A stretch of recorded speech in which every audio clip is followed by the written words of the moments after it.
The bed is cold and not particularly inviting, but it's yours. The sheets look awful.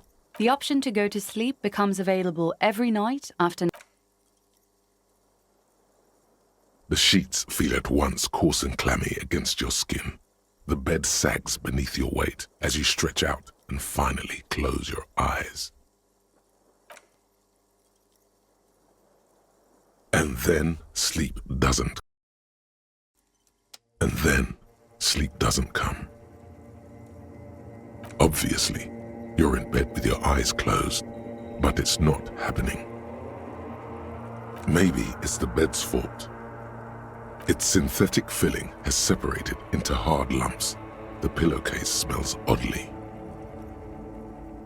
Smells of alcohol and sweat and grease. It barely covers your toes, stretching over your soft belly. This is your body here, intimate and warm, breathing, a bit tense in the muscles. Relax, breathing. Are you sure? Your heart beats a little bit faster at this unnerving thought. Under your thrumming eyelids, you see a dizzying array of colors. You won't get off this carousel quite so easily. It's a little better. Colors, scenes, and half-formed phrases still litter your mind. Part of you is still trying to solve the case, isn't it? Something to do with, what was it that the lieutenant said? Union? And it's gone again. Your thoughts lost between the slowing brain waves. Your breathing steadies. A great silence washes over you until your eyelids twitch in your sleep and images start forming.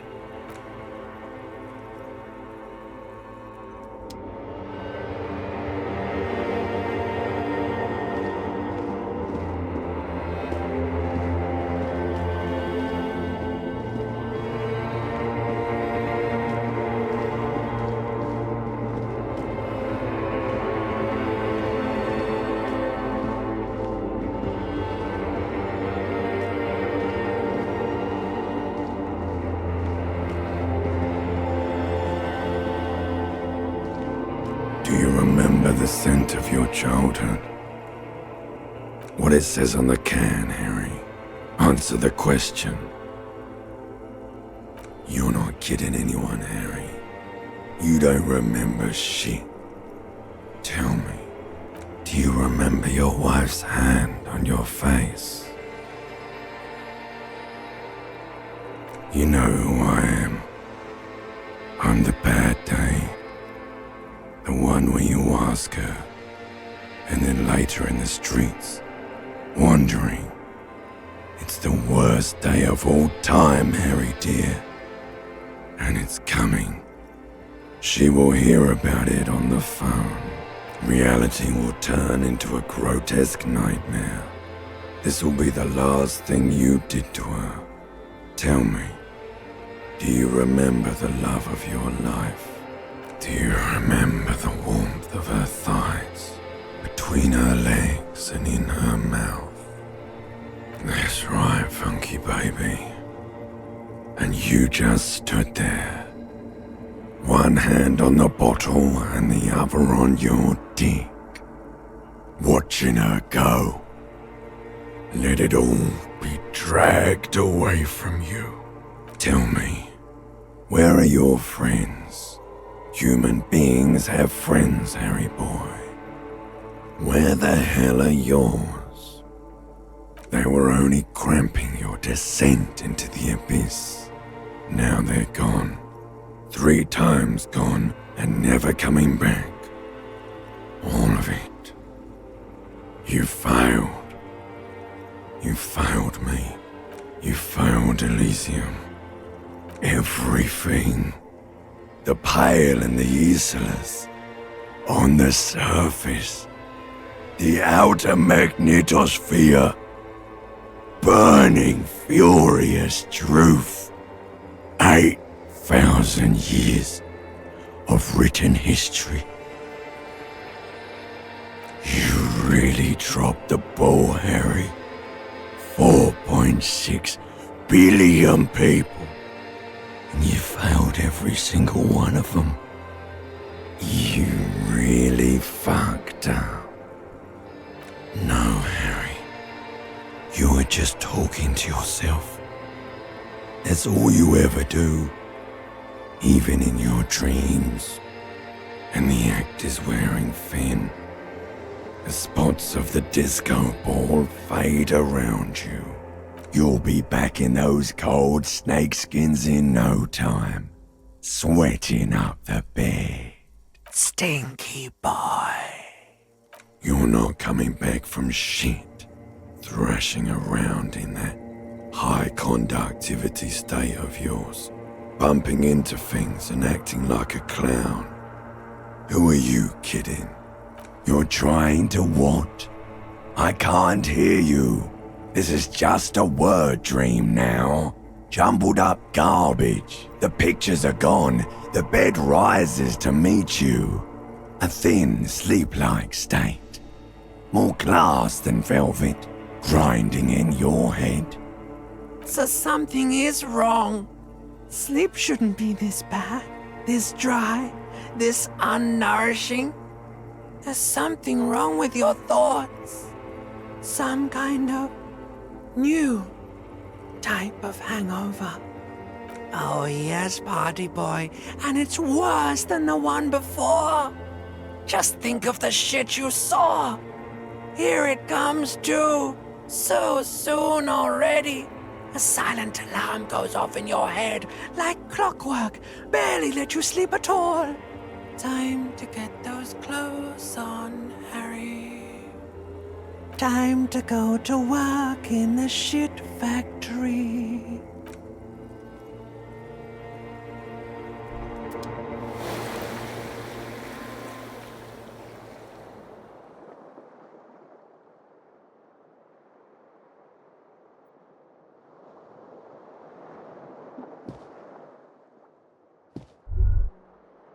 Good going, buddy. Really? Because you feel even worse this morning than you did last night. You mean, why are you so tired? Too tired and down to even think? It is worrying, isn't it? You can't be a detective like this. Detectives need to be able to think. It's just that your heart has finally pumped all the speed out of your system, Buster. Time to get some more. Don't do that. Stay strong. The hangover will wear off. You don't need to keep doing this to yourself. Speed is a potent central nervous system stimulant. It kept you propped up all day yesterday, despite your debilitating hangover. How else did you think you even got up from this floor? You got up from this floor because of a holy vow you made 16 years ago, with me, to wake up exactly 7:30 every morning until the day you die. Don't be silly. There was no vow. You were high on speed. That was the only reason you got up. You can't detect without it. It's that simple.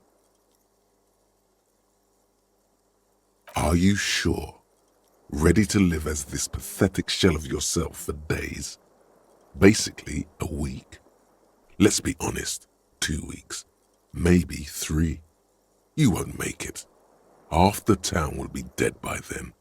You will be fired. Suit yourself, slow, sad shell man. See how you do without your spark.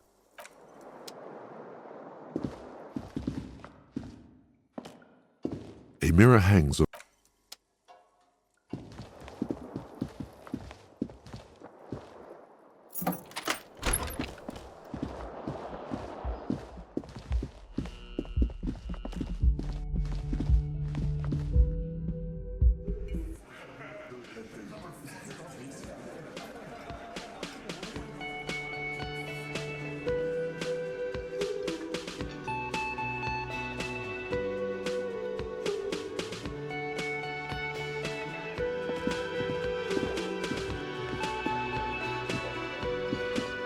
Morning.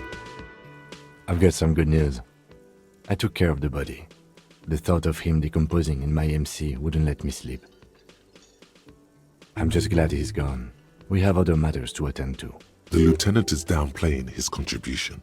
He got up before sunrise to get this done, and now he's quite pleased with himself for taking care of the gruesome business so efficiently. The Union muscle finally turned up, and they look rowdy. We need to talk to them. I mean ungovernable. Martinez isn't exactly enthusiastic about the RCM being here. They prefer to be policed by the Union. These men here, men who drink beer for breakfast? There's talk of an armed wing of the Union called the Hardy Boys, who are responsible for state policing. I think it's them. I completely forgot. Sorry, I had a rough night's sleep. It's them by the looks of it. Loud and nasty, just like the manager said.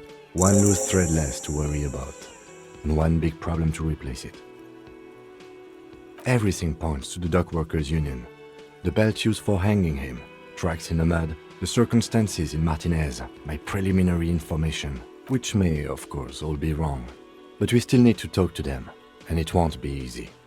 That would just escalate tensions. No captain would sign off on it. Solving one murder isn't worth a conflict between the RCM and the Debarders Union. In fact, even the death of 2 detectives might not warrant an all-out war. So let's keep a cool head, okay? He's not exaggerating about that mortal danger, just calmly factoring it in.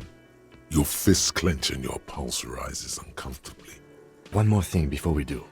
We don't have to talk to them immediately. We can walk right past them, continue with our business. Good. A power move. Purposefully concentrate on something else first. Yeah, streetwise. Zoom right past. Do it on your own terms. But aren't you curious to know what they have to say about the murder? They're in no hurry to leave. They think they own the place. Anyway, I leave that choice to you. Whatever you decide is fine by me. Can I help you?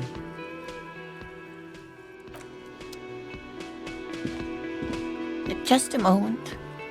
She's agitated, judging from the way she keeps pulling at the frayed edge of her blanket. And there's no public phones nearby? The closest phone booth is down the coast. Sorry for the inconvenience, ma'am. It's fine, I understand. Thank you anyway.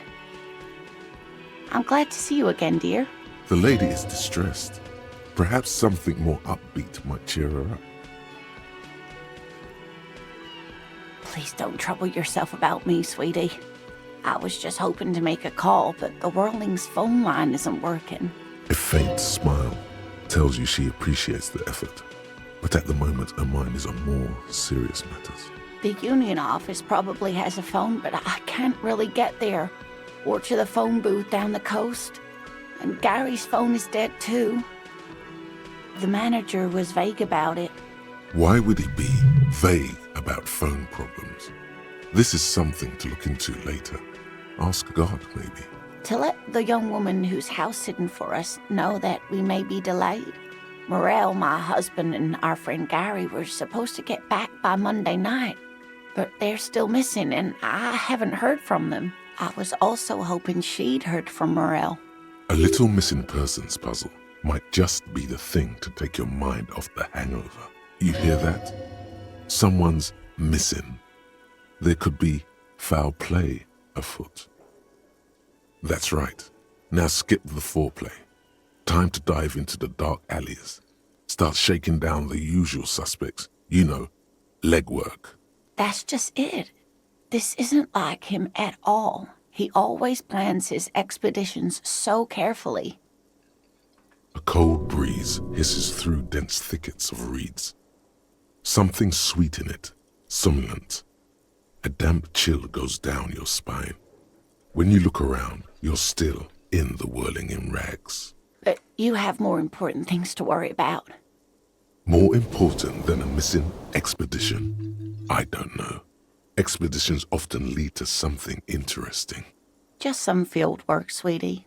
Morel is a highly trained scientist. He and his assistant Gary are studying an extremely rare species of insect. But they should have returned by now. They were just going down the coast across the water lock to set a few traps. He said they'd be back on Monday.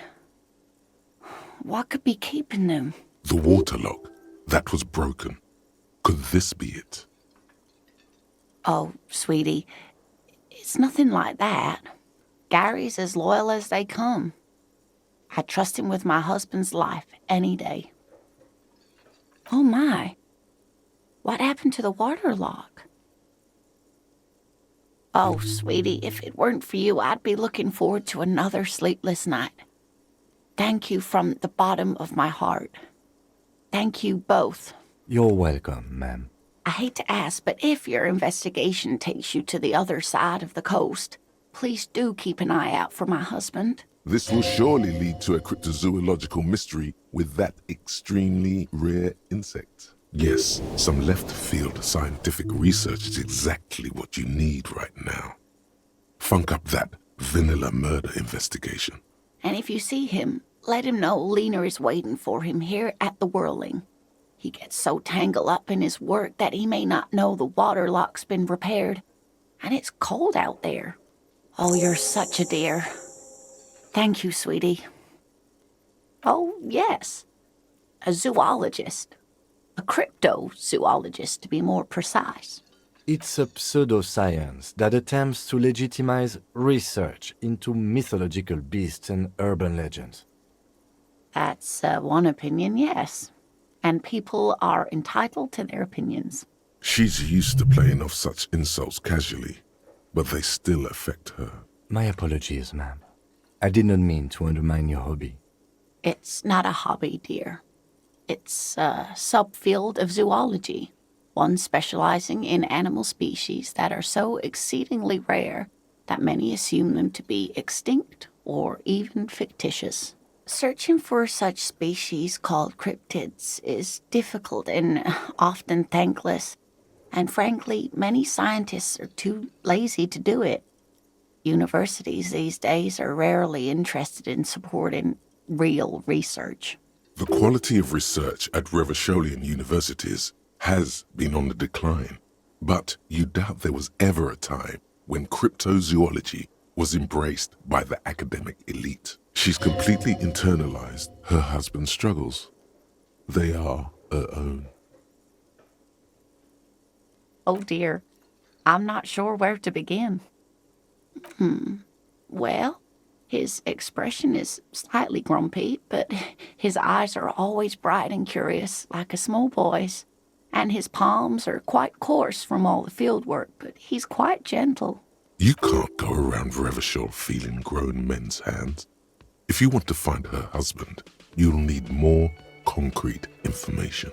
It's always a challenge to describe the person you know best in the world.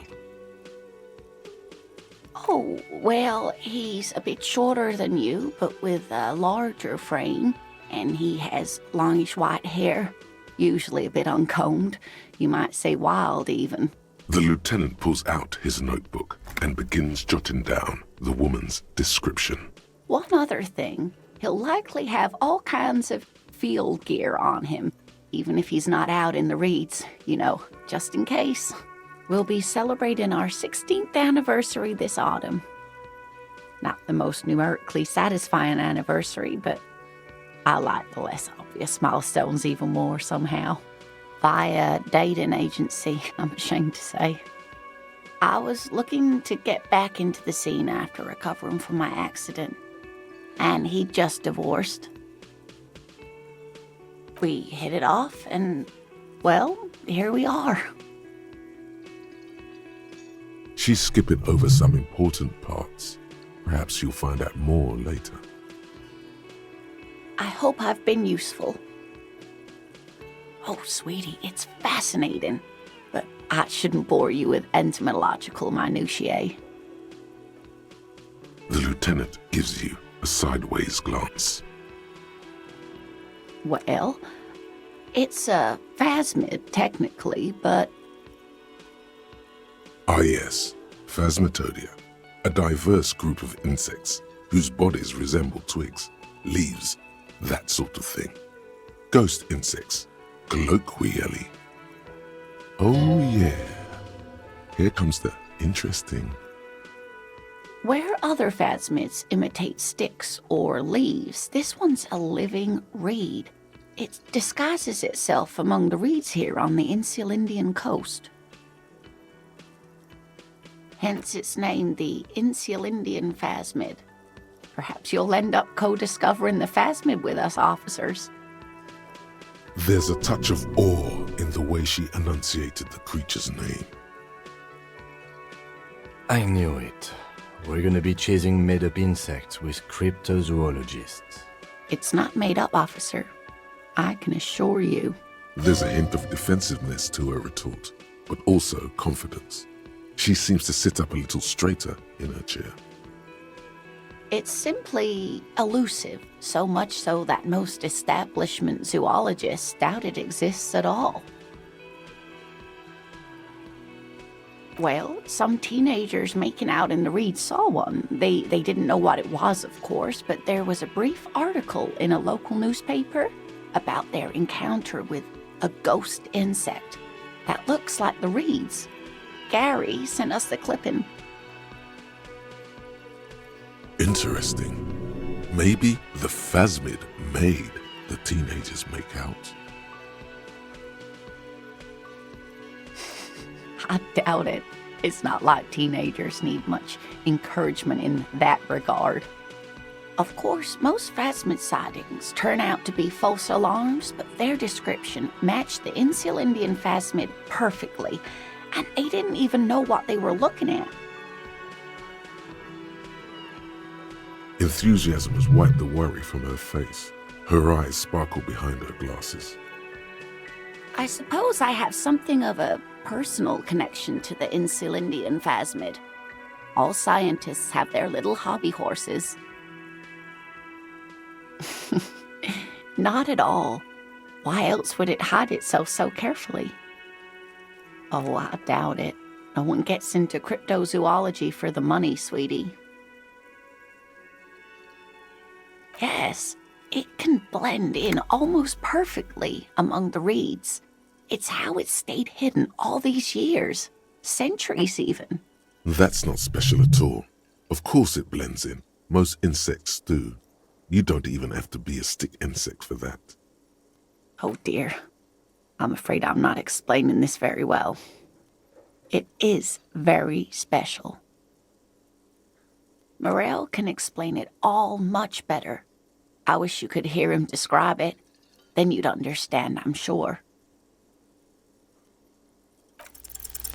There's really no point in manipulating anyone. She'd be only too pleased to tell you about her work. Go on and ask. Oh, I'd be delighted. Truth be told, I could really use the company too. One cryptid, not a couple. One. This won't turn into some kind of cryptid extravaganza. He nods and assumes a waiting posture. Cryptids, cryptids. Let's hear about all the interesting cryptids. Ooh, tough choice there.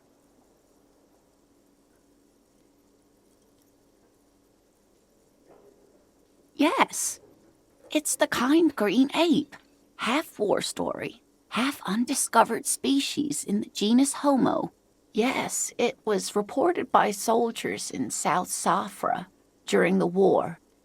The kind green ape would visit bunkers during the night, healing wounded soldiers with its saliva. Yes, it has amazing healing qualities. Some soldiers reported growing back limbs, regaining their sight. Indeed, there is. It's our closest relative among the cryptids. Same taxonomic family, different genus. Which is to say, the kind green ape is a species with which we share a common ancestor and that evolved parallel to our own. Just like your partners.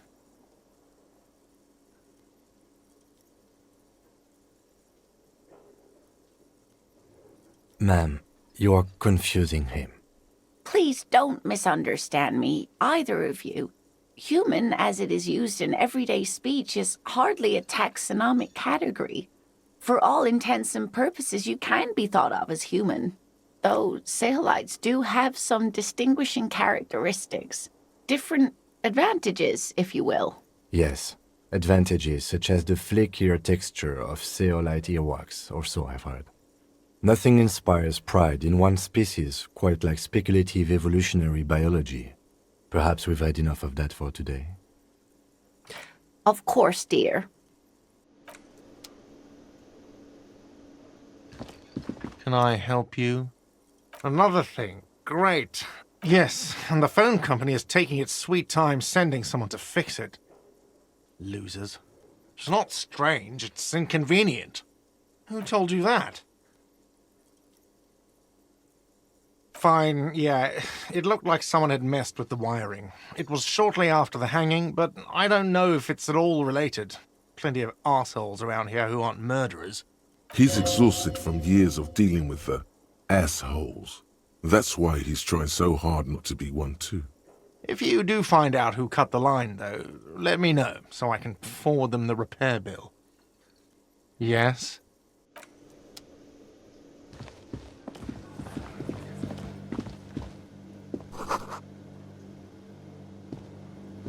The man ponders his cooking utensils and gives you a little nod, acknowledging your presence. He looks up at you, then looks away quickly, shrugging and muttering something to himself. Shrugging is an international sign for, no, I don't know what's behind that door. Speak Revacholian?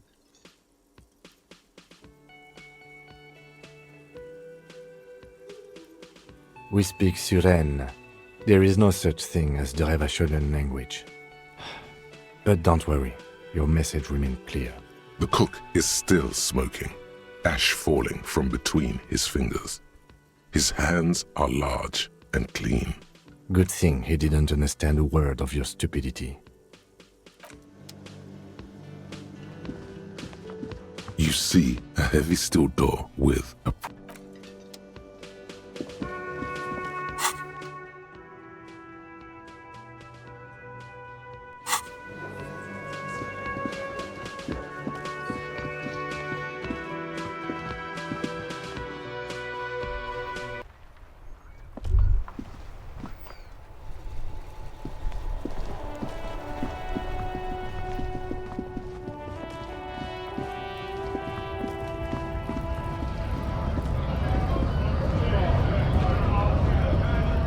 Right to work!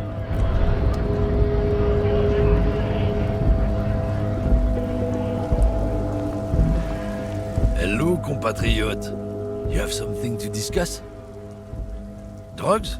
They are shit, man. I don't let anything pollute my body. You know where that shit comes from? Sarah Miriza, Safre, Ilmara. They take the money from our local junkies here and then use it to outcompete us in the manufacturing sector. They know they can't beat us in a fair fight, so they have to get us to weaken ourselves somehow. It's racial sabotage, racial economic sabotage. There's your in. Take his side in this particular fight.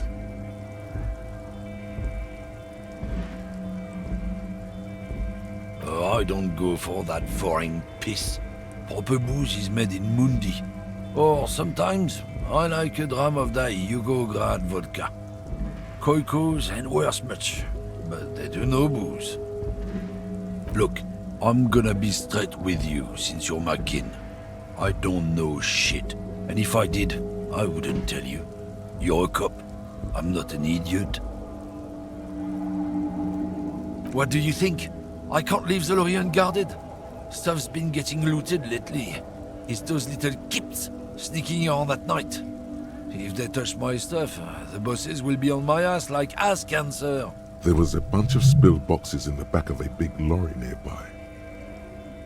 Yeah, I knew that guy. He was an honest driver who loved his country. We were having a good debate about genetics at the Wheeling in Rags when some kip boys smashed his lock and took damn near everything. Lost his fucking job over it. Since he left, I haven't had anyone to talk to. If they were getting drunk inside the whirling in rags, how could they know who broke into the lorry? What? Aren't we allowed to say that he's a keeps to do all the stealing around here? That's not road to science, man. Isn't it obvious? Fucking Sealang, that beady-eyed South Samaran. His little side business is a scam. I wouldn't be surprised if he was peddling drugs as well. That's the one, brother. His tribe are natural liars. It's in their blood. You get it. Is your man alright? 100%. He's a lorry man selling his employer stuff. Broke the seals on his human auxiliary. No doubt he's selling drugs too. I wouldn't be so sure about it. Not until we've heard what Sealang himself has to say. Guess so.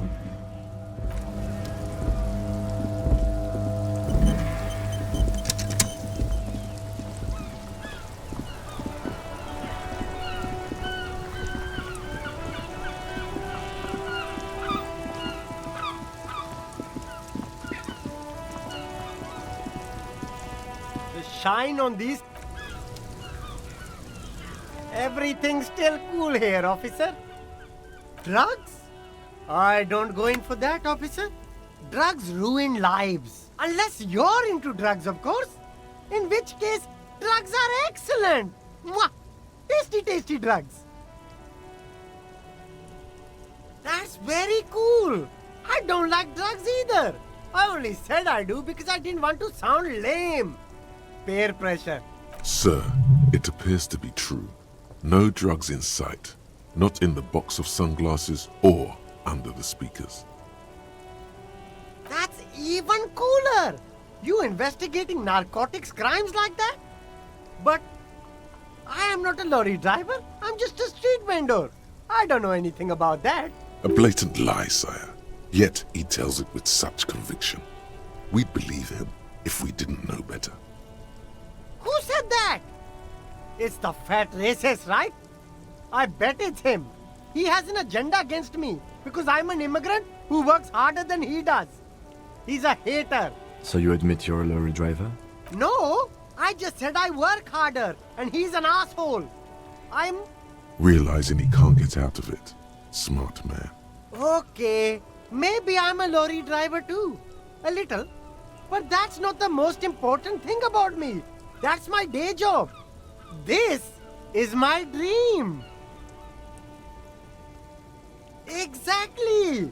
It's such a small part of my life. It's in the rear view mirror now. I'm climbing out of that hole with ingenuity. Nothing. I told you. I'm not a dumb guy. I don't get involved with that crowd. And what crowd is that? Crowd. You know, the drug crowd. No, he wasn't talking about an abstract crowd. It was that crowd. There's more here. He's afraid of this crowd, whoever they are, more than he is of the racist lorry man. Look, there's bad people doing bad things here. That's all I know. Please don't get me into this mess. I've spent 15 years working my way up. Here we go. There's a tiny bit of truth on the table. Zoom in on it.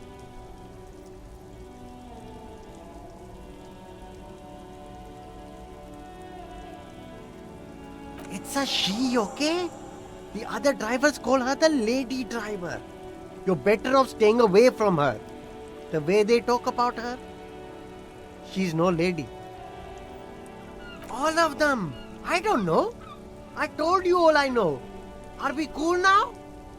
I really want us to be cool now. Who exactly is talking about this lady driver of yours? The racist or the other one with the tattoos? All of them. Even the ones who've left. I don't hang out with them. I don't remember who has tattoos. I don't know. Maybe.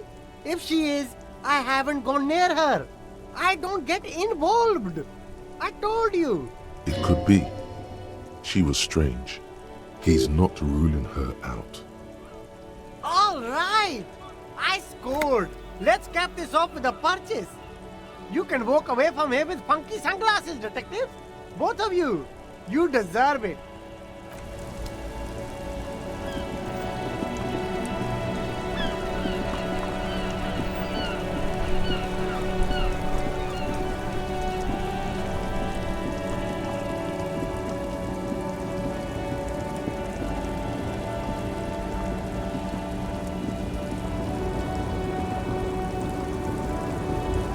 woman still has her eyes fixed on the photograph in no response. Wherever nothing. No. This one is a monster in disguise. If you want her attention, you may need to be more forceful. Where am I? Who are you? The smile on her face has disappeared, replaced by the wary aspect of a cornered beast. Never mind. I remember now. I'm still stuck in that traffic jam in the 50s. The men have small jaws and everything is made out of plastic. Why do you need plastic when you can make the world out of amber? Back in Mecca, during the time of the revolution, the sidewalks and cafes are filled with young people. I was on my way to see a new Boyadero picture starring Gabriel Buenguerro. Until you came along, that is. This is Gabriel Buenguerro. A strikingly handsome man looks straight at you, his head crowned with a wide brim hat. His hair is dark as an oil slick, and his jaw the most perfectly chiseled thing you've ever seen. This man's got a hold over her, even 50 years later. You can feel it. He was the biggest star of his day. Girls used to faint in the aisles of cinema whenever he came on the screen. And schoolboys used to memorize all of his lines. In all likelihood, it's a world that's only ever existed in her mind. Someone was. They are someone's memories, boy. What difference does it make if it's me or not? They're beautiful. That is all that matters. Beautiful and true. And they will win. They're coming for this, you know? All of this. All of what? The world? The present? She seems to derive some bitter pleasure from this strange thought, as if the past will one day wipe the present away, like a tidal wave approaching. I wasn't dreaming. I was there, Lowman. It was early spring, and the man behind the black sun had just come out. The posters were 20 meters tall. Everything was golden. While you, people, were tearing each other apart over your petty little revolution, in Methk, it was a golden age. The Republic of Mesk is a massive confederation on the Isola of Muindi, the world's largest state by territory. It's a petrostate, a constitutional monarchy, and, as of recently, an outcast due to its tilt to the far right. Why not, Harife? It's not like I have anything better to do in this hellhole. There's something off about this woman. Tell her to show you the soles of her boots. Maybe she was at the hanging somehow. Diamonds? Of course not. But wouldn't it be marvelous if I was? Whatever stupid things they put in the lorry, I imagine. I quit concerning myself with that a long time ago. Besides, I don't drive the lorry for the cargo, if you know what I mean. She says that as if something narcotic is the real reason. Oh, it's so much more than a high where I go, Harife. It's low. I go to the bottom. Yeah, it's definitely some kick. Some terrible kick in the dark. A sleep kick. Perhaps you can find out later. Then it's contraband, Lowman. What? Do you want to take an old woman in? Be my guest. Lock me away like Bad Hand Hermenegildo. Bad Hand? Hermenegildos' bad hand strangled 300 people. What can I say? Some people just really like strangling people. Of course not. To truly understand the Boyadero, you need to listen to On the Western Plain. The Boyadero, Boya for short, is a cowherder from upstream Magritte, the great steppes of northern Mesk. People like Mañana at the gates have turned it into an ideology of sorts. It's an old ballad about a young girl who falls in love with a daring Boyadero. He promises to marry her as soon as he returns from the Western Plain. Of course not. The boyadero returns from the Western Plain a changed man. One night, as he and his beloved are out walking along the river Maigret, she pleads with him to give up his riding and settle down. In the background, you can hear the orchestra swell as the screen fills with the maiden's imploring eyes. So the boyadero strangles his beloved and throws her body in the Maigret. Then he rides off, because the Western Plain is calling to him. The most beautiful. A true boyadero needs a whole horizon to himself. He can be tied down by man or woman. His beloved was selfish. She didn't know what it meant to love a boyadero. What if to truly love a boyadero is to float lifeless downstream?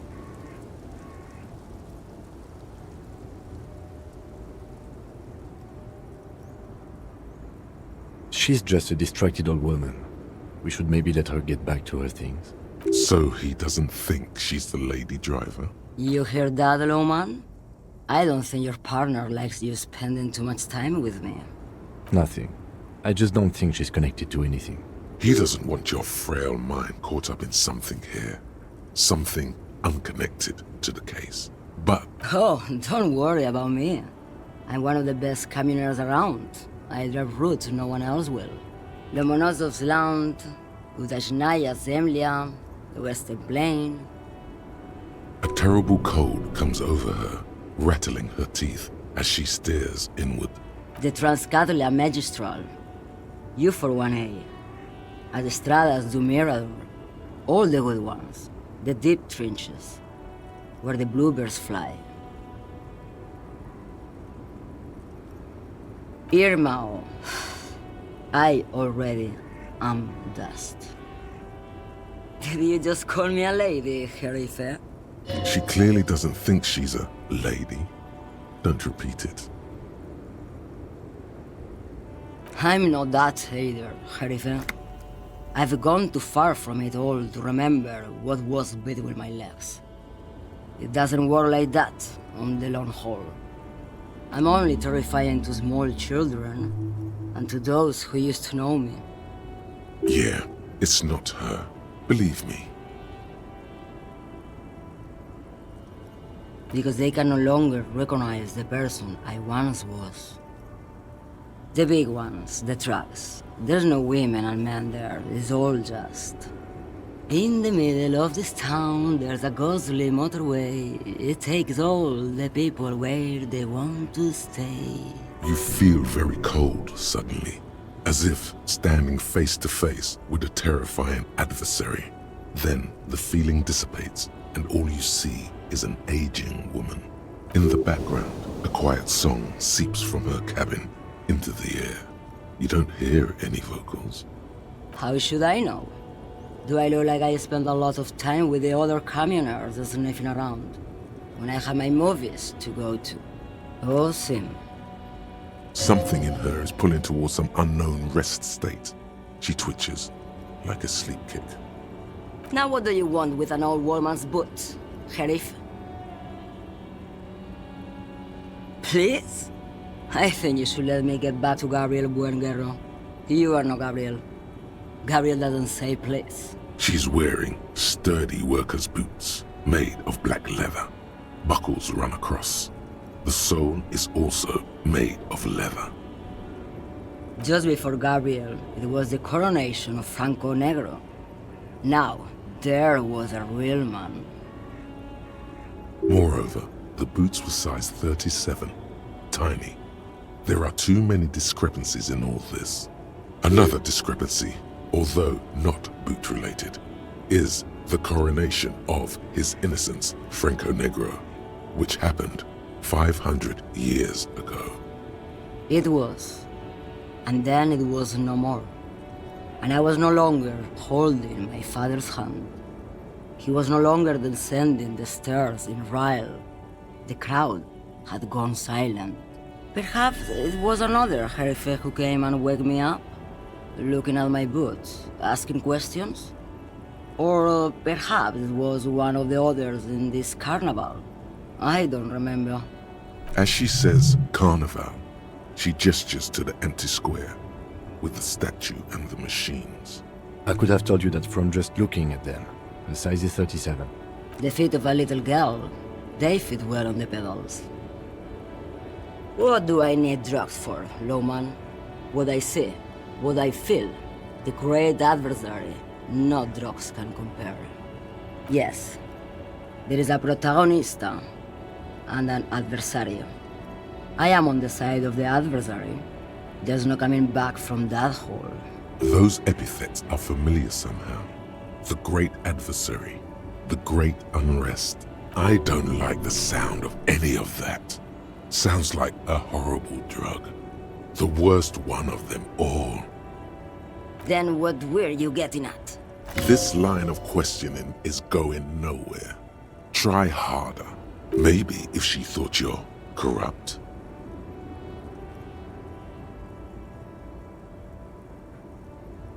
Who the fuck is Irrat? Ah, and what do I care about the Union boss? He's no Gabriel, he's no Franco Negro. He's not even Hermenegildo the Hound. Maybe, probably not. Makes no difference to me either way. Just this month I made half a dozen trips from Saramiriza to Grad, on the U41A. What do you think they take from Saramiriza to Grad, Lowman? No, Lowman, diamonds. Damn this. Make her answer.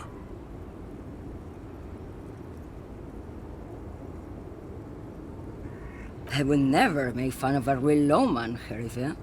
Ma'am, you're not responsible for what a client puts in your lorry, as long as the seals are not opened. We officers know that. Lay off her.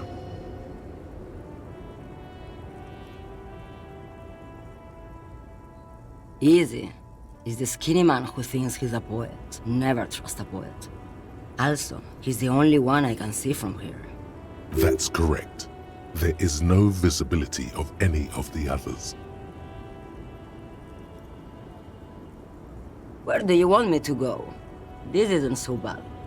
I can listen to music, or the seagulls. Look at all the colors and the futures of this world. It's a good palate cleanser, this jamboree.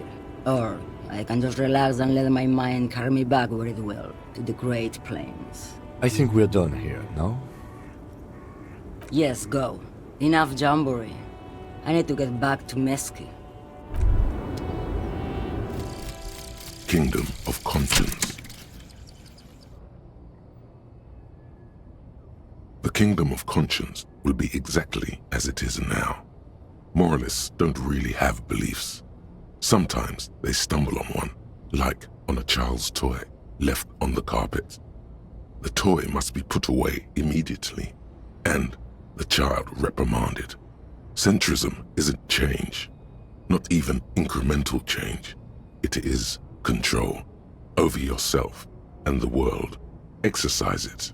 Look up at the sky, at the dark shapes of the coalition airships hanging there. Ask yourself, is there something sinister in moralism? And then answer, no. God is in his heaven. Everything is normal on earth. Revacholian nationhood. The Revacholian state will be a serene place. You should get a drink. A beautiful, serene place of mystery and peace. It will not be a place for women to infect with their frailty and hysterics, or where the Seminese will be allowed to wear their pants around their ankles. All of that will go once you get a drink. The socialist professors at the École Supérieure will be fired. The editors of Trompe le Monde will have to beg in the streets. You'll pour beer into their begging hats and laugh. You should get a beer.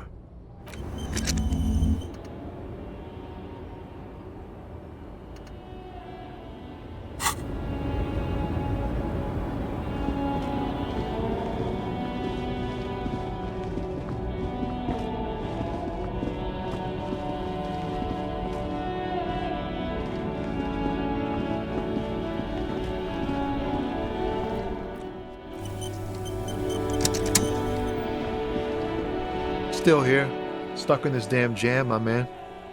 What's up? I don't want to talk about that.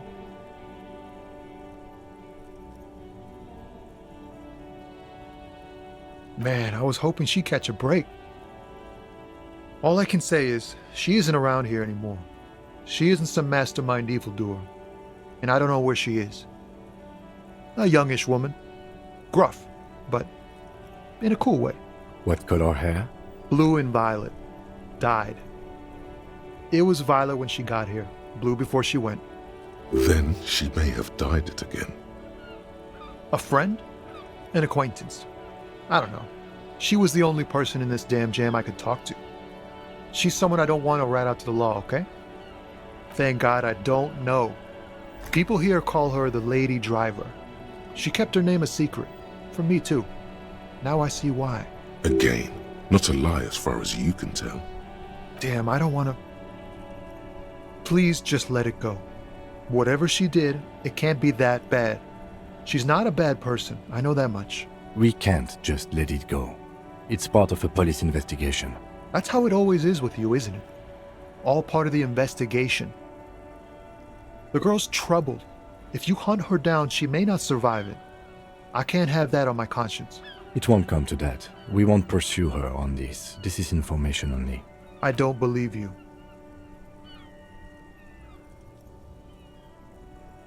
I just can't, man. I'm not naive. She's got the darkness in her. That young person's darkness when you think it's all over. And you're looking for a way out. She shared this with you? Yes. Which is why I don't want to snitch on her.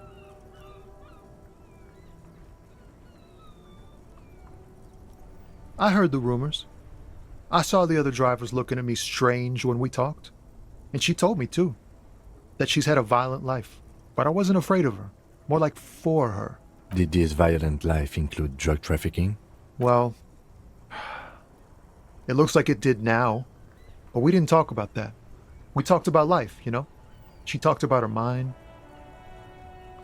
The way it worked. The trouble it was giving her. The pain it was causing her.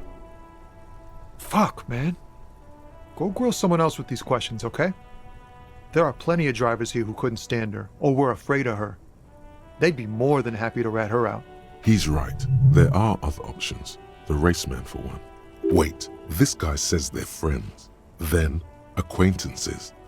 And he's okay with others ratting her out. Push Tommy and it will break his heart. And his spirit. Don't expect you to be pals. Now is not the time to focus on feelings. You need that info, son. It's right here. The answer is right here. You just need to ask him. Come on, do it.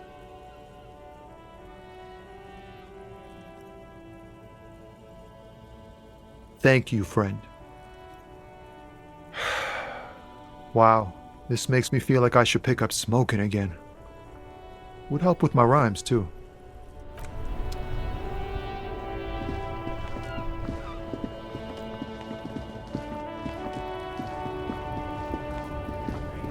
Hello, compatriot.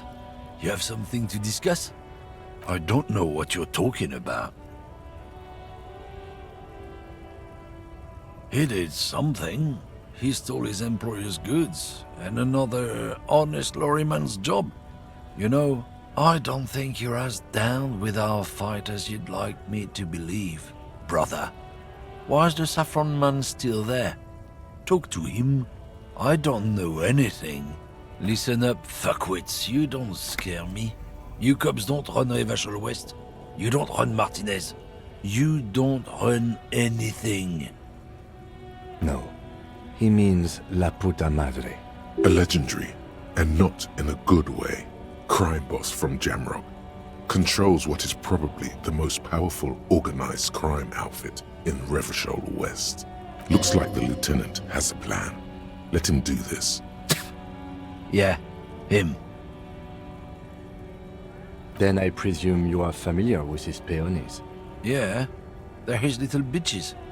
He's got them all over the unions. Not just the unions. He has peonies everywhere. Some say he even has them in the RCM. Dirty fucking peonies who'd do anything for him. Multi-ethnic drug addicts. The lieutenant adopts a rodentine quality. Be cool, sire. He's getting into this. You're not peonies. You wouldn't be investigating a drug thing if you were. No, of course not. We are not peonies. But if we were, and one of Madre's drivers were to be stealing from him, then it's a good peony's job to find out who that is. He's surprisingly good at this. Not bad at all. Look at him lurching. It's not a hard job. It won't take a long time. It won't make Padre Madre angry. But a stupid fucking racist is standing in the way, protecting this fucking thief. I'm not scared of you or the mob. I'm under the protection of the Lorrymen and Carters Guild. You've seen that corpse in the ceramic armor there. Did his shitty little guild protect him? Nah, you wouldn't just leave him out there if you... The lieutenant turns and gives you a barely perceptible nod. Be careful. This man's still got some fight in him, by the looks of it. It won't be easy to break him. Men like this only respect two things: strength and fear. Time to turn up the volume. Fuck you, I told you. I'm not gonna... There. His voice grows smaller as yours.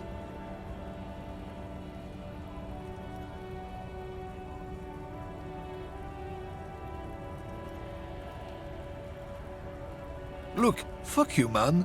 It's some lorry down there. Green banged up thing. I don't fucking know who she is. When did she go away? I don't know. I don't even know her name. She just rolls with the fleet and acts like a big shot. Some dyke, probably. I haven't even seen her for days. Now it's not a big deal for him anymore. This is how he saves face. Past the monument. Down there. The Green Temple. Now leave me the fuck alone, okay? A small temple by the monument. Green. Let's get into that lorry. Looks like he got his adrenaline up, too.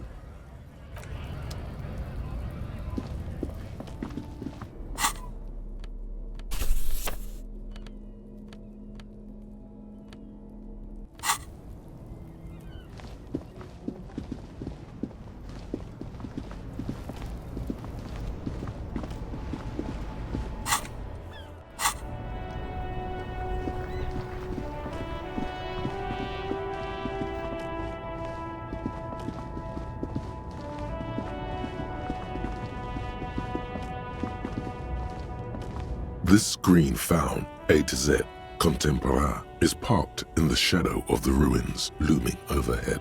It's seen better days. This must be the one he told us about, unless he was lying. The glass on the side windows is tinted and covered with dust. You can barely make out the shape of the seat and two steering levers. Posters cover the small windows in the back. You can't make out what's on them. It feels like you're peeking into someone's home residence. Inside it's private, cozy, warm, dusty too. The door is locked. The handle looks shiny, like it's recently replaced. There's no picking this lock. The owner has put special care into it. It's a recessed design. Use the pry bar to smash the window. Open it from the inside. I don't know how good it is, but this investigation has taken long enough. We can't afford it to take any longer. Call down the hammer of truth and justice. With a firm punch that could shatter bone, you smash through the window. Why you didn't equip and use the pry bar, who knows? But now, release your secrets, lorry cabin. The smell of cigarettes and perfume welcomes you. The cabin inside is plastered with old movie posters. Actresses smile from the walls. There's a radio transmitter in the front and a toolbox tucked under the driver's seat. Some tools lie scattered near the pedals. There's something odd about the passenger seat. The seating fabric has been pulled tight over the lower side of the seat where the toolbox should be. These are movie posters featuring starlets from long-forgotten films from the 20s, the teens, even the 90s of the last century. One of them particularly catches your eye. a centerfold of an ingenue attached right above the back seat. There's definitely perfume in the air. It's spicy, with a hint of amberette, wafting through the bitter air of the cabin. The remnants of a sweet juniper-scented perfume, probably Grenade No. 5. The actress is draped in a sheathed dress, one of her shoulders bared. The faded remains of an autograph run across the poster. She's looking past the camera. A feeling of tenderness washes over you. A longing even, perhaps. And gentle tragedy. Wait, doesn't she resemble someone you know? But you can't put your finger on whom exactly. This is Tijon, a starlet from the dawn of cinematography, less known for her talent than her tragic, untimely death. She wasted away in a drug den called The Door to the River, not far from here, on Boogie Street, a mixture of cocaine and morphine. She was afraid of the world, and the camera, too. The actresses and the rear actor all smile you a warm goodbye. A radio transmitter is attached to the dashboard, and a toolbox sits under the driver's seat. Looks like the frequency dial is absent. It requires a key to work, but the key has been removed, likely by the missing lady driver. Strange. There are so many radio stations saved here. Must be over 100 at least. It has to be an advanced model to fit so many frequencies next to each other without blending them together. For contacting an entire fleet of lorrymen, for example. This is all shortwave, UW and UKV. Looks like we are dealing with an impressive organizational tool. The nerve center of a huge operation, with quite a range too. A 20-kilometer radius at least, perhaps extended by an attachable antenna that's not here right now. Doesn't look like it. It's completely inoperable without a dial key. The ghostly actresses and the rusty toolbox under the driver's seat and the oddly bulging seat cover. You wedge yourself under the steering wheel to get a better look. Seems like the few tools lying around here, a hammer, a pair of pliers, a rusty wrench, have been casually thrown there by the disorganized driver. But one odd detail does catch your eye. A piece of sandpaper has been glued to the throttle. Sandpaper adds extra grip. Sandpaper? A novel technique? Yes? Do the honors, he thinks. Connect it yourself. Which means that the missing lady driver was present at the lynching.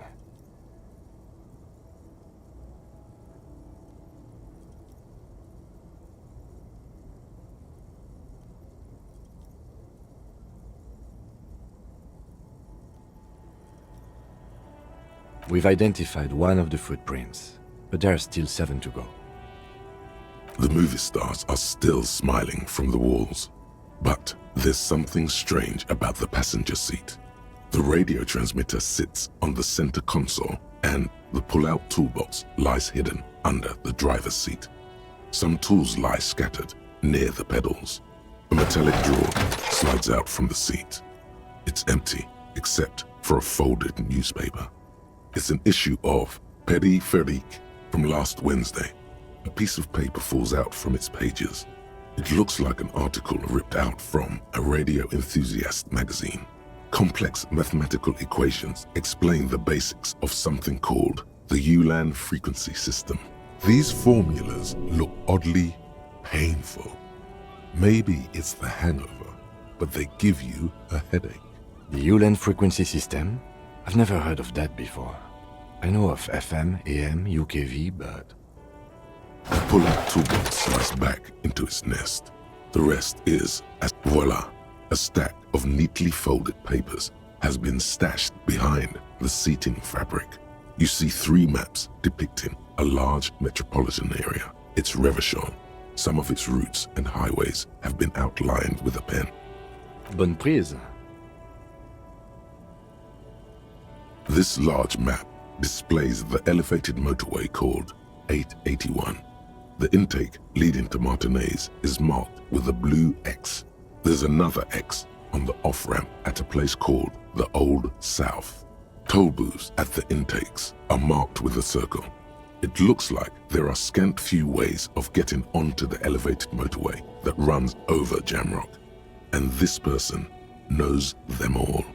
There, hundreds of thousands of motor carriages roar on the 881, high above the mess of brown and red roofs that is Jamrock. The commuters don't even look down. The world ceases to exist outside the windshield. To Kuron, through the middle-income neighborhoods there, by the river, and then to Stella Maris and La Delta for work, while the men and women of Jamrock scuttle to their fates below the road. This municipal map from the 30s displays a complex system of storm sewers underneath a sub-district called the Pox, old military hospital, right adjacent to the 41st precinct. No storm will ever drown Revachol, the great solution to the riddle of history. Wind rips through the empty hallways of the once great military hospital, now just a ruin under an overgrown park. Beneath the hospital, great sewer tunnels hum and vibrate with life of their own. The rattle of motor carriages and lorries driving through long-forgotten tunnels, lit by gaslights. The final map displays a labyrinth of service tunnels left over from the construction of Motorway 881. A few routes have been marked with a pen, where the tunnels and sewers surface near the eminent domain and a traffic island in central Jamrock by the lake. These service tunnels were probably used during the construction of the foundation beneath the motorway. Despite the cold, figures move about cloaked in shadow, their breath escaping in white clouds that fade into the darkness. Wherever you look, the night gives cover to her messengers. They travel from eminent domain to perdition and onto the main, over the River Esperance, on Route 881 to the Old South. The exit ramp is supposed to be shut down, but there's much activity. The road spreads like the tentacles of a great octopus. Looks like the smugglers have infiltrated the road network belonging to East Motor Tract. So it would seem. The RCM patrols most of these auxiliary roads, though apparently not all of them. Hard to say. This distribution network looks certainly large, yet still vague enough. It doesn't reveal much about the Besmerti behind it. The Besmerti is a Revacholian crime syndicate. They see themselves as the inheritors of the 14 Revacholian Indo-tribes, but really they're just violent gangs vying for control on the west side of Revachol. With cool names like La Puta Madre and Aura Mazda. It's a dark parody. It's definitely not the Union. They just do some logistics. This operation has spread everywhere in Jamrock. If it's that widespread, then Madre remains the most likely suspect. Here's bad news. There have been attempts at a serious investigation before, but they haven't ended well for those involved. Lieutenant Kitsuragi is a brave man for saying Madre's name without the winces and whispers that usually accompany it. Especially bad news for cops who may have something in their past they don't even know is there. Somewhere on a hidden field, a flash of light, a whirring sound. Camera lenses focus on a man in a ragged police uniform, standing in a field of blood-red poppies. A blurry figure dressed in white stands right by the camera. The bedraggled cop is holding a manure fork. "Don't hurt me," he whimpers. "But why? Why would I hurt my own peon?" asks the man in white. What kind of an animal would do such a thing? Best not to disturb the scene. I'll have forensics go over the lorry and pick this up later. The stack of maps looks just like before. Barely you close the rusty old lorry door. Great. I think we got everything. A word, detective? Before we return to Joyce? All right, we've finished here.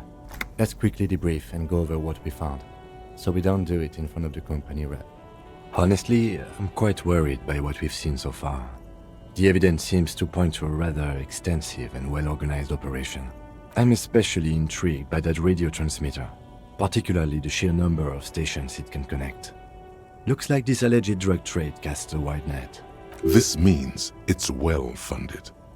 Technology like that, a major player must be financing it. I'm not sure what the ULAN frequencies are all about, but they may hold some significance.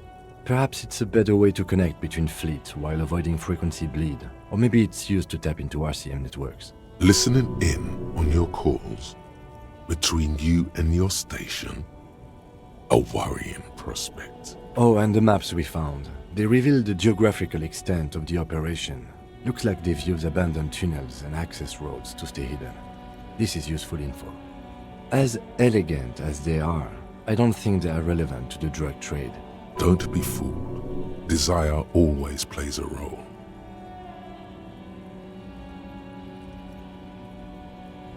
Yes, well... Unimportant. We didn't find anything conclusive linking them to the smuggling operation. But somehow, I doubt that Evrard Clare would be oblivious to something like this happening right under his nose. My suggestion is, we use it against the Union in any way we can, to our own ends.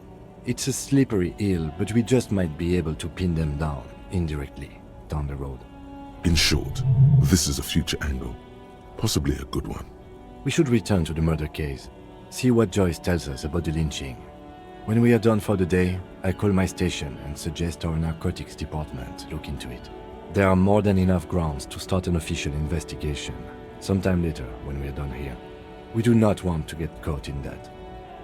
The fact that one hasn't started already gives me pause. An investigation, I mean. Especially if the Madrid grouping is involved, and I can't imagine they aren't. It's certainly worrisome. All the same, I don't like the idea of internal affairs descending on the matter. That won't help anyone either. Debrief over. After you.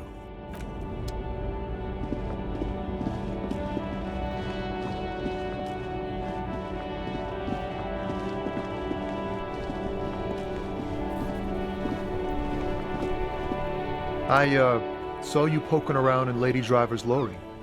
She in trouble? Oh man, that's like a load off my mind. All that stress was messing up my rhymes. He chooses to believe what's best for her. Oh, you know. Tommy Leham's gonna be a musician. Sprechgesang, but with beats. I've got a lot of free time on the road to hone my craft. The correct grammar is Tommy Lahom. Tommy Lam was taken. My real name's Jerry Lafitte. Tommy's way better. It's more him. Jerry is a cool name. The man taps his fingers rhythmically against his arm. Wait, there's something here, stored away in some dusty corner. It starts like... Whoa. What else? Silent communion. That's good. Dang, that's some great shit. You came up with that yourself. Did you? Or did you learn it in school? More importantly, who can prove if you did? Go with it. You deserve some acclaim.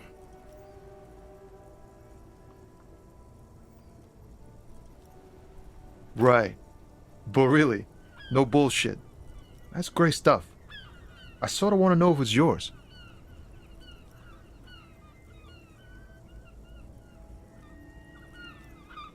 Fucking A. Seems I got you all wrong. Cops aren't much known for their artistic sensibilities these days. It's good to meet a fellow poet.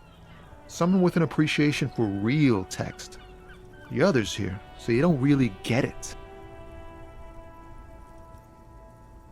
Yeah, I guess I owe you an apology for thinking otherwise.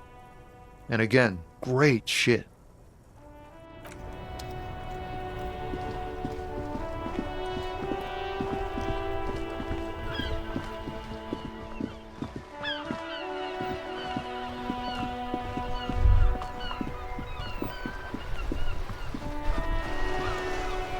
Vigilance officer, what can this old carabinier do for you?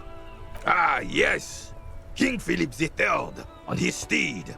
A reminder of what Revachol once was. Oh, absolutely. At the mercy of a cocaine-snorting tyrant who emptied the treasury so he could sleep on a bed of gold. A superpower, feared and respected. A testament to what this country can be under the leadership of a true king. Someone who knows how to rule decisively, without fear of offending the sensibilities of the frail and weak-minded among his subjects. This is something the insurgents never understood. A nation is only as strong as its leader. That's why it was such madness to try to... Don't get started on that again. What happened, happened. The Carabiner doesn't reply, but his entire being communicates unbreakable resolve. No one and nothing can change this man's mind. He is as rigid as they come, still in that antique uniform. It's a symbol for him. Right. There's nothing for you to understand here. It is not her death you are investigating. Absolutely not. She died of pneumonia in her bed at the age of 79. This is highly usual. Revival Fair of 91 in the Faubourg district. A parade was held to honor Guillaume Le Lion's name day, and the Carabineers marched in the place of honor. This was the happiest day of my life. I was 22 when I returned from King Guillaume's Akira operation in the south, and found my sweetheart in the arms of this wretch. The Akira operation was a 7-year campaign, during which suzerain Guillaume's army forcefully united the people in the southeastern part of La Petite Continent, collectively known as the Akira tribes, under the Revacholian banner. I won her back, but while I was dealing with some issues. You were like a dark cloud sucking the joy out of every living thing around you.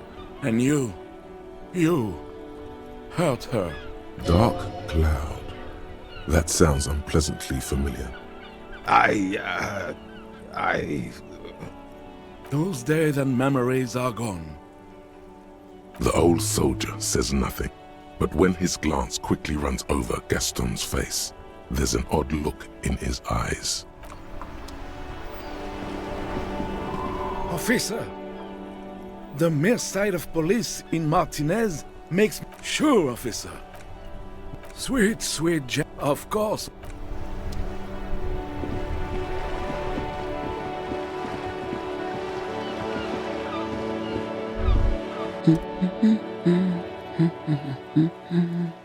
The ship takes off like a silvery mosquito, unfolding its rotor blade arms. She mumbles reading, then puts down the soft cover. Yes? Hello? Me? No one. I'm just a working class woman. She doesn't really want to be disturbed that much. If she's such a working class woman, why isn't she working? Not all the time. Right now I'm browsing books. Even a working class woman needs something to read. It is. I know you are. Everyone can see that. The rectangles. Mm-hmm. What with? What with? A lot of things. For example, people tend to go missing. This citizen thinks she can do without your assistance. Don't buy it. They all need help. Help her by carrying things? Maybe she needs a weightlifter. Maybe she needs you to fight her husband. No, that's not it. My husband? No, he's not. I don't know. At home now? Out drinking with his friends? Working? Where is this going, officer? Yes, but I don't really need to know where my husband is. Not all the time. No.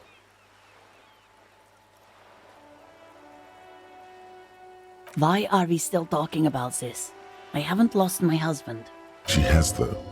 The husband is totally lost. You should tell her that it's okay. What? Who said anything about shame? Stop talking down to me. My husband is not missing. But he is. You can feel it. Or maybe it's something else then. No, absolutely not. Are you a policeman or a nanny? They are not missing, sir. You know where they are. They're at home, smoking, giving the ladder of vices a chance. What if something horrible has happened? What if they're dead? That's the bad vibe you got before. No, they're at a disco, getting down. Stupid disco dancing teenagers. I see. I don't mean to disrespect, sir, but you are being a bit of a cockatoo here. For what it's worth, I agree. But cockatoos can't be stopped when they get like this. It's better to indulge him at this point. Nothing. Go read up on them if you're so interested. There's a great book in the bookstore. Maybe you should. What if the cockatoo is your astral captain? Or your heraldic bird? Wonderful. The store is open. Her hands move over the book covers. The tips of her fingers look rough, stained with yellow. It seems like she has spent a lot of time at work, smoking. The woman before you nods.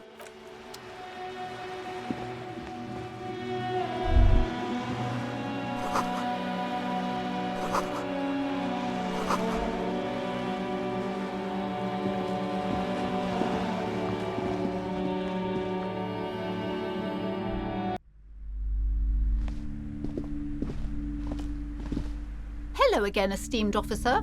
A book about cockatoos? There should be one upstairs, right next to the shelf of biographies.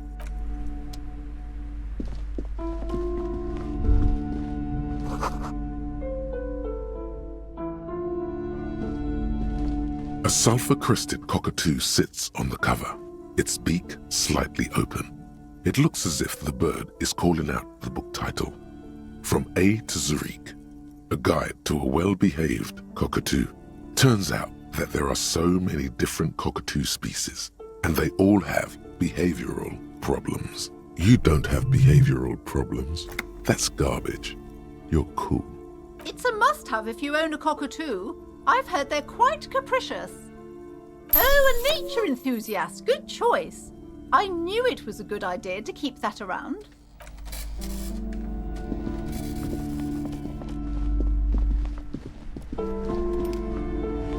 Hi, Ace Detective.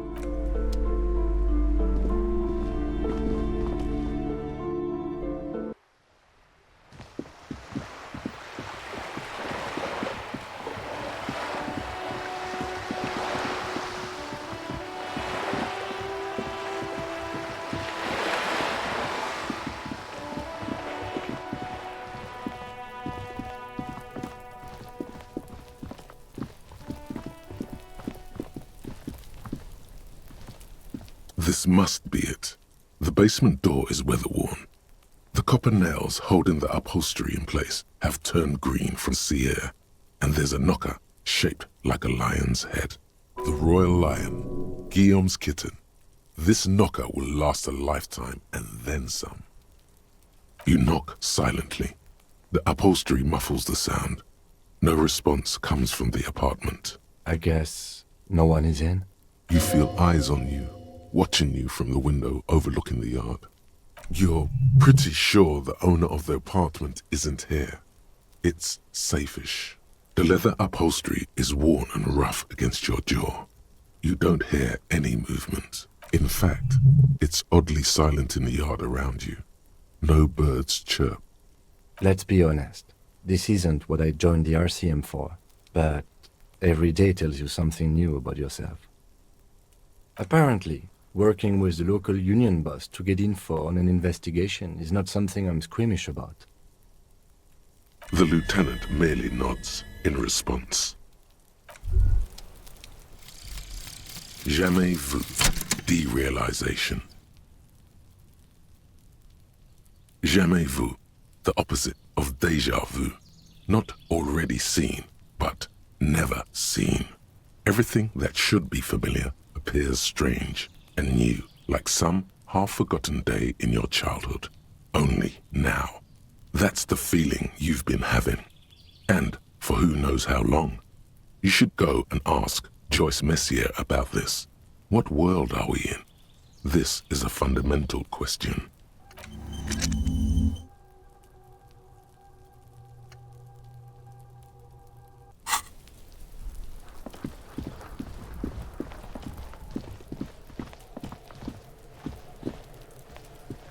Trying to sneak up on me again?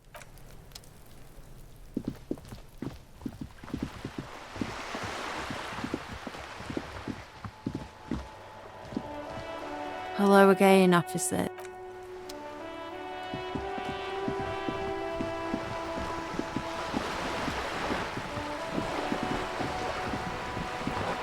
You're back. Good. What can I help you with? You have. And how did you like Mr. Clare? Finally, time to choose sides.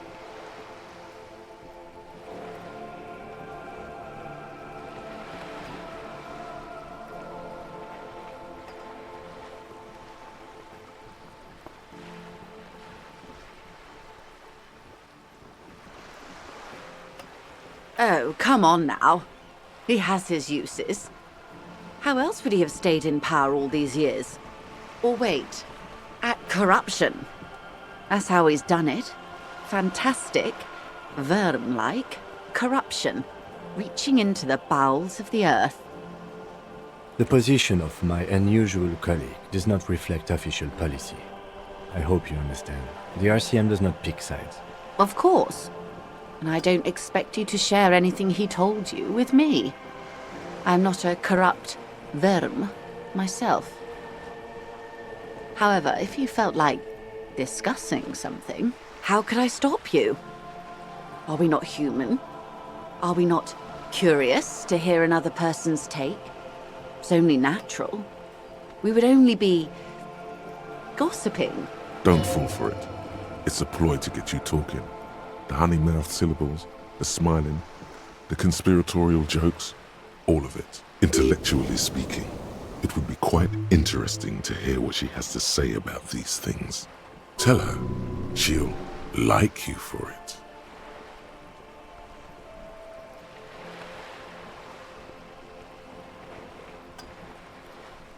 Oh. That's so helpful of him. The lieutenant looks at you, and you can swear his jaw muscle is trembling. He's able to contain the anger and surprise. When I said be wacky, I didn't mean wildly, grossly irresponsible and damaging to the RCM. Unconventional police officers sometimes lose their guns. They then go around and tell people about this, to gauge their reactions. It's all part of detecting. Incredible. Simply incredible. And how is it going? Has this detecting produced a gun? Did he now? Well, then it should be any day now. Unless, of course, he's lying to you. Anyway, was there anything else you've heard? Perhaps he is. Did you now? What sort of borscht is he making? The strike brew. That's a classic. And by turn up the heat, I presume you mean put more alcohol in it? Beyond curious. I will choose to interpret that as you turning the alcohol in the strike brew down. For the sake of our professional relationship. And because I don't like the idea of them any more drunk than they already are. What else? Of course, Detective.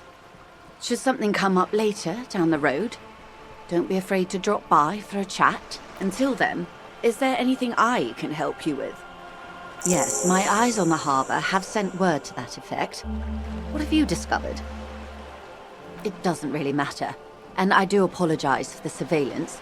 Wild Pines can't afford to be blind at a time like this. One of the tall buildings overlooking the roundabout, most likely. That would give them a read on the entire quarter. In any case, it's a relief to know someone has looked into it. If I may ask, will there be an official investigation? I assume you discovered there is an operation. She's trying to conceal her excitement, but the slight glimmer in her green eyes tells you otherwise. The lieutenant is about to interject. Cut him off. This decision should be yours. If there is an investigation, it will be part of an ongoing operation, subject to confidentiality. I'm sure you understand. Of course, detectives. In any case, you've held up your end of our arrangement. I trust you with the rest. Now it's my turn. I wouldn't normally break protocol like this, but the situation demands it. If you don't solve this murder, I'm afraid we may have a bloodbath on our hands. The words bloodbath sound cold in her mouth. They taste of iron and strawberries. Yes. I'm afraid this strike may descend into a small-scale civil war, with possible consequences for all of Rivershoal West. Since you are sharing, ma'am, this is also the RCM's worst-case scenario. Then we're on the same page, as grim as it may be. I have an indirect role to play, I'm sad to say. My employer experienced a momentary lapse of faith in me. In that moment, they elected to deploy a private military contractor as an insurance measure. They called it my security detail. They were dispatched after I relayed the union's initial offer. Every worker... A member of the board. I tried to convince my employer it was simply an opening gambit, like you suggested, or a joke even. They did not appreciate the humor. Absolutely not. These mercenaries are muscle, pure and simple. They are meant to intimidate the Union into surrendering. Who are they, exactly? Crenel, an Oranese military company. As far as I know, 3 arrived in Martinez. They report to me sporadically, but they do not answer to me. To be frank, our relationship is deteriorating. They wear ceramic armor, have semi-automatic weapons, and years of combat experience. They also have trauma and stressor disorder, and no idea how to conduct themselves in an urban civilian environment. So, what happened? The story is, one of them, the colonel, I don't know his real name, sexually assaulted a local woman while he was drunk and separated from his unit. This allowed some of the more militant Union members to subdue him. He was taken out behind the whirling in rags and lynched. Last Sunday night. Nothing. Mr. Clare refuses to let me into the harbour. I have not been able to discuss this matter with anyone there. The remaining 2 Crenel contractors carry out their orders, for now. It's a smokescreen. In secret, they are conducting an independent military tribunal into the lynching. Once this investigation is concluded, executions will follow. What is the nature of this so-called investigation? Whether to execute one, some, or all of the Union militants. It'll be all of them. The decision is already made. Investigation upon investigation here in Martinez, racing towards some dark deadline. It is very far from disco. My only hope is that you provide a single, concrete suspect before the mercenaries indiscriminately pick theirs. Simply put, if you don't pin this on someone good, and do it fast, they will identify and execute everyone present at the lynching. This in turn will force the Union to respond. They would have to project strength and power. The Debardeurs have over 2,000 men. It will be 1,000 to 1. Have you ever seen a hornet invade a beehive, Lieutenant? It's not pretty. The Serai's giant hornet, the world's 2nd largest insect, can kill 40 honeybees a minute, while a group of 30 can decimate an entire hive of 20,000 bees in less than 4 hours. These men work in tandem using semi- and fully automatic firearms. Their armor is virtually impenetrable to muzzle-loaded weapons, even yours. Most Union workers don't have guns at all. The muzzle loaders need to be reloaded after every 1 or 2 shots. The automatics every 1 or 2 minutes. As I said, a bloodbath. Maybe a good bloodletting is just what Martinez needs.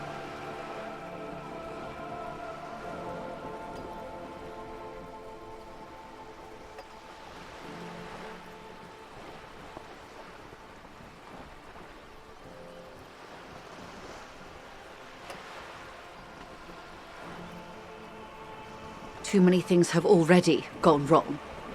Nameless, badgeless detective of the citizens' militia. All we can do is keep that which is not from following suit. One single concrete suspect delivered into civil court, and I may be able to defuse this situation. Not much. Their public resume is relatively good, as far as private military contractors go. I believe they were once called Downwell. Down a deep, black well. They boast a long list of clients. Saint-Baptiste, Welchman Lorenz, Eintracht. A warning sign, however. The operations concerned all take place in third or fourth world countries. Guarding facilities, escort missions and such. Meaning they're used to operating in war zones. Yes. All the good conflict corridors, Supramundi, Yesut, the Seminese Islands, countries that don't have a good record reporting atrocious military conduct on their soil. I wouldn't go as far as to use that term, detective. It's the expression she objects to.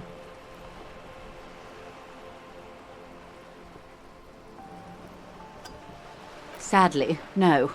Before this happened, I had little interest in them. Now that I do, I don't have the resources. If you still have access to the ICP's database, you could run a better background check than I ever could. It may take some time, though. Do you know a lot about the inner workings of the RCM and the ICP, ma'am? In my line of work, it pays to do your research. I was prepared to deal with the RCM. I did not think I'd be dealing with a group like Crenel. I have. And they will. However, these orders take time to reach what is basically a rogue unit out in the field here. Until they do, it's all on us. She's being truthful. She is pressing them as hard as she can. Or he didn't. This is information passed on to me from some teenagers loitering around the canal. I cannot testify by it. The remaining contractors, their tribunal, that the man was killed because he assaulted a local woman. I've asked around a bit. This seems to be the accepted story around Martinez. The lieutenant consults his notebook, his eyebrows knitted in concentration. Odd. We haven't heard any reports about an assault in connection with the lynching. Where did it take place? And when? Last Sunday night, at the Whirling in Rags, the hostel by the gates. Supposedly, the colonel was drunk, maybe on narcotics too. Either way, he's alleged to have sexually assaulted a woman. Sometime later, a group of dock workers got their hands on him. That's a good question, officer. I don't have the slightest idea. As I said, it's a rumor. About a rumor. In any case, it's what the colonel's remaining colleagues believe. You meet her soon enough, you feel? If you mean did I see him alive, yes. But I did not know him. You don't know how you know. It's not written on her face, nor in her voice. But she had sympathy for this man. Liked is a bit strong. He was the most charismatic among them. He handled all the talking. His departure left a major gap in the group's communication skills. Lely, his service name, a nom de guerre, most likely. He wouldn't divulge his full name. Only one of them did. A bad sign if there ever was one. One is a man, Corty, they call him, a nickname as well. The other a woman, Phyllis DePaul. Corty is the gunner, I believe. DePaul is a radio operator. What would you say was his eye color, the deceased's? She closes her eyes, trying to picture the man's face, then shakes her head. I can't remember. The lieutenant was testing her, asking a small detail first to see if she knew him better than she let on. She passed. That's all right, ma'am. Anything else? Nationality? What would you say was his age? He was 40. Or 50. It's hard to say which. He had a combat injury on his lower jaw. It made it difficult to estimate his age, or gauge his facial expressions. Indeed. This matches the dental reconstruction we saw on the body.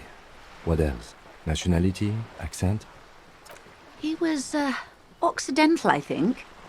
Light brown hair, a mixed accent, Oranese, or Messinian, maybe. His injury gave him an accent all his own. And that seems to corroborate the ethnicity we gave. Like a crossword puzzle solver, or a master at the guessing game, Peng. They've gone to ground, as it were. I don't recommend seeking them out. For one, they're almost certainly armed to the teeth. They don't have the same respect for the Revachol citizens' militia as I do. To put it bluntly, they think you're vigilantes. Ghetto savages. It will not be a fruitful meeting. Vigilantes. You're a professional officer of the only legitimate authority in Revachol. You should show those meatheads exactly how savage you really are. Somehow, I doubt that lecturing them on the legitimate use of force will persuade them to stand down. You're likely to run into them eventually. When that happens, I'll be in a better position to mediate if I don't appear involved. One is obviously the scab leader at the harbor gates. The one chanting the idiotic slogans. He's barely maintaining his disguise. The other has a vantage point in a building south of the roundabout. They were keeping tabs on you while you were canvassing the lorry drivers. That may be so. I still hope you heed my advice. There's no need to kick the hornet's nest. For all your talk of averting this catastrophe, the situation at the gate is a powder keg. Does this not bother you? Of course it bothers me, Lieutenant. But my hands are tied. How would my employer react if it appeared I were intervening on behalf of the Union? Your concern may be appearances. Ours is keeping the peace. That would afford a good vantage point. In any case, it's practically inaccessible. Where is your radio for contacting them, if I may ask? Do you have an earpiece? Heavens no. I'm not an undercover agent. There's a short wave at the ship's wheel. I hope I can answer it better. Until the executions start. Truthfully, I don't know. It depends on their progress identifying the members of the lynch mob, and their impatience. They don't report their progress to you? Not on this matter. I'm afraid they consider this a personal initiative. 5 days, not more. Maybe sooner. It's a matter of days, not weeks. I am sorry to have been the bearer of bad news. If there is anything else I can help you with, please ask. Of course. Excuse my hesitation before. For about half a minute, in silence, she wears fingerless gloves. Her fingernails are cut short and fractured, like those of a working woman. It was taken with a trigette not long ago. This is the man's upper body. There were no more markings on his hands or legs. Her mouth is relaxed. The accordion lines near her mouth vanish. The pearls of her eyes move slowly on the photo's surface. She has no excess of emotions for this cadaver. Has she seen dead bodies before? It's likely. Sorry. I was trying to see if I can read the web of interdependencies between these points. The stars. I can't. But that's how you read this story. The points themselves don't have letters, numbers, anything. Their size, location on the body, and distance from each other tells you what they represent. Close. Port cities. This is an Oronese map of the waterways, a sailor's tattoo worn by wayfarers of the Dolorian century. Over 300 years ago, the sailors would mark their bodies to map their travels. The sailor's soul would use it to fly back home if they should die abroad. This is a sort of contraption to be reeled back in by. The silver cord, they would call it. Where is he now?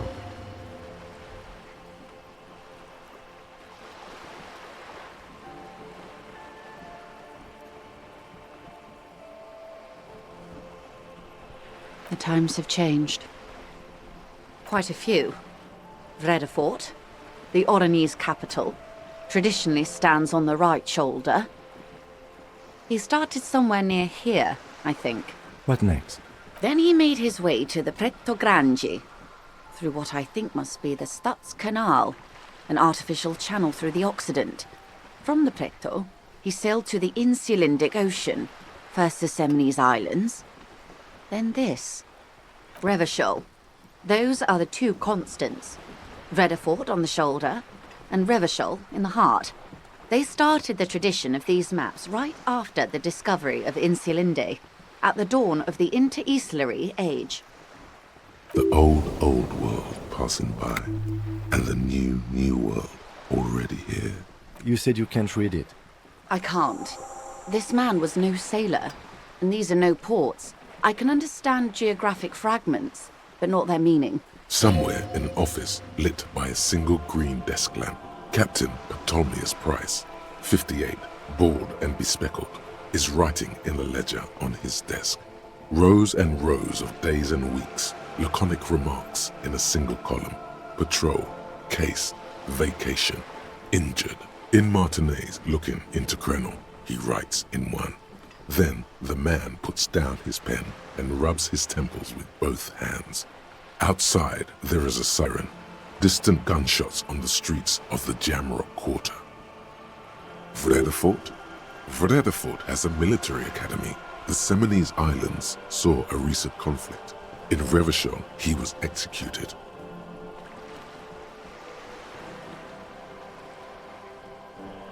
That makes sense to me. We have no more use for a map of the waterways, just like we don't need sailors the way we used to.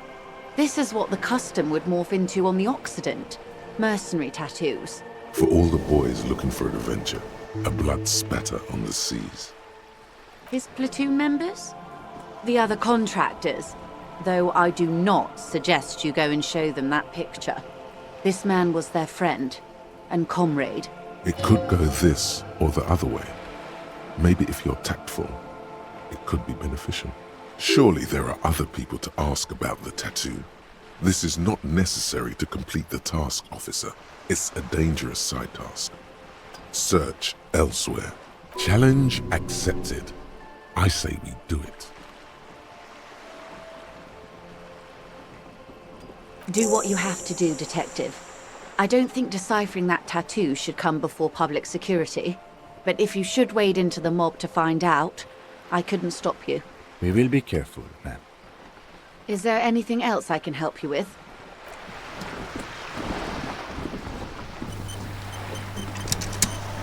Yes? What do you want to know? Good.